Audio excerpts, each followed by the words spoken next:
Trent Dilfer has the entire college football world a-talking as he shined a flashlight on a burning wick that leads to a booby trap which blows up the entire sport. Are we into the final days before college football hemorrhages more than half its teams and breaks off into separate continents? Before we go any further, remember to subscribe to this channel. Click on the button below me. You'll be amongst the first to know when we've got new videos up or when we go live for Watch DA. Remember, subscribe and be one with the channel. So, college football already exists as a universe with separate worlds. Bowling Green might be in the same division, FBS, as Alabama, but it's not the same reality. And Dilfer's claim is even more stark, that a handful of power teams will break away and create their own solar system and have their own owners, like Jerry Jones and Mark Cuban. All right, so let's dissect Dilfer's suggestions block by block. The former Super Bowl winning quarterback spent years as an NFL analyst for ESPN and then went to the sidelines where now he's the acting head coach of UAB. The Blazers compete in the American and went 4-8 last year. So the guy's got some credibility of what's happening within his landscape. Now, Dilfer says there are about 50 to 60 schools who are planning that escape, which means not every Power 5 team will be inside this elite club. He painted it as the SEC and the Big Ten, and then elite teams. There are 18 squads in the Big Ten, 16 in the SEC, so that's 34 right there.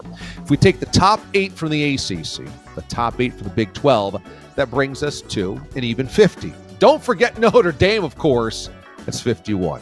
Now, if it's actually 60 schools or 64, almost every school in the Power 5 would be in.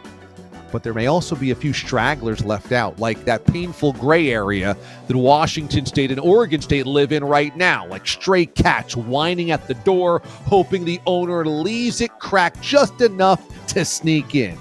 Meow. The theory that there will be one or two super conferences that break off to create their own league, not that earth-shattering. We've seen the consolidation of power already with conference realignment. That's not that much of a surprise. And a divide between the power teams and the group of fives, the G5s, the UABs, the Utah States, the FAUs of the world, that moat has always existed. Yeah, there's going to be one automatic spot in the expanded playoff of 12 for a G5 team, which is awesome.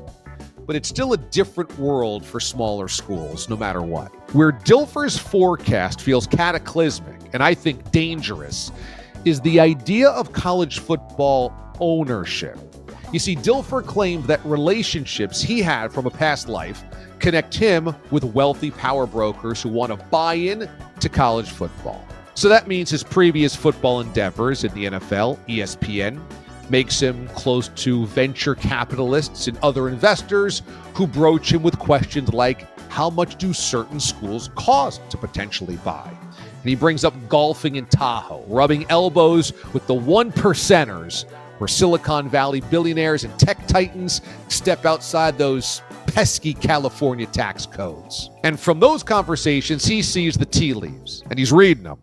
And this is coming sooner than anybody realizes, according to him, that a bunch of Steve Ballmer lights who want to buy a professional franchise, which are basically the country club memberships of the billionaires, but can't quite crack the club, they're looking for ins.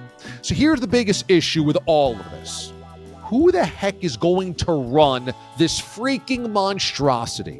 Whether or not you like the commissioners of our pro leagues or think they're basically Doink the Clowns without the makeup, Rob Manfred, there is at least a centralized office for the sport, looking out for the interests of all 30 to 32 members. The NCAA is basically a toothless absentee father, walking into the house when somebody gets in trouble at school and threatening to get all this cleaned up under his watch, and then leaving without texting again for another 4 months, while occasionally showing up to a family funeral with the boozy girlfriend.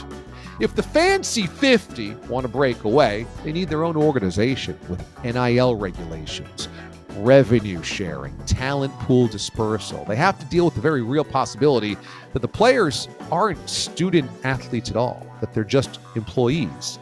And employees all have salaries and wage scales and taxes and unions and negotiations. The so-called fancy 50, I made that up, would have to figure out what the valuation for a program is. Say the Baltimore Orioles, who just sold for $1.75 billion, but the Washington Commanders fetched $6 billion. So let's just say the founder of Lyft wants to buy Purdue football. Is that more or less than the Orioles? Alabama football might be $6 billion like the Commanders, but is it possible it's even more? And what happens to the rest of the athletic department and the Title IX counterbalances? I mean, does Ohio State football practice with their own offices somewhere else in the city of Columbus? And does their roster have to be offset with female scholarships anymore? And then there's March Madness, because, no one needs to hold a Final Four with George Mason or VCU, but honestly, Iowa State upsetting UNC in a 2-15 matchup isn't exactly thrilling. The soul of the tourney is gone for good if it's just a big school bracket. Yawn. Where's the fun in that? When it comes to billions of dollars to be made, there is gonna be momentum to figure it out. And problem solvers. And the murder of the old conferences by television executives shows us how this all works. But two things from my standpoint stand out. I think, number one, this takes a while to solve. And number two, I think it's bad, very bad. Of course, major money already swallows college sports. I mean, Oregon has been Nike's chew toy for decades, and T. Boone Pickens basically owns Oklahoma State anyway. But should every college football program be up for sale? I mean, should fans now have to worry that the equivalent of James Dolan or John Fisher could just jump in and buy their alma mater? That these incompetent clowns with daddy's money are now going to ruin your college football Saturdays too? The issue with so much of college sports has been the strange partnership of education, forever, much of it regulated by state and federal law, in public institutions. So can state universities with amazingly valuable assets like a football team sell off those assets to corporations and not be tangled in a library's worth of regulations? We've been selling college sports well before all of this. So maybe this is just the most obvious next iteration, or the final death blow, depending on how you look at it. I mean, is Caleb Williams making millions of dollars at USC awful for amateurism in the sport, or just a free market, or both? I just say this: careful who you let buy the power, because once it's sold, you don't get to buy your soul back. Hey, thanks for watching, everybody. We appreciate it. I appreciate it. Let me know in the comments below what you think about this idea. Can there be owners of college football programs? Remember to subscribe. Click on this button right here. Until next time, I'm DA, Damon Amendolara. Thanks for watching, everybody.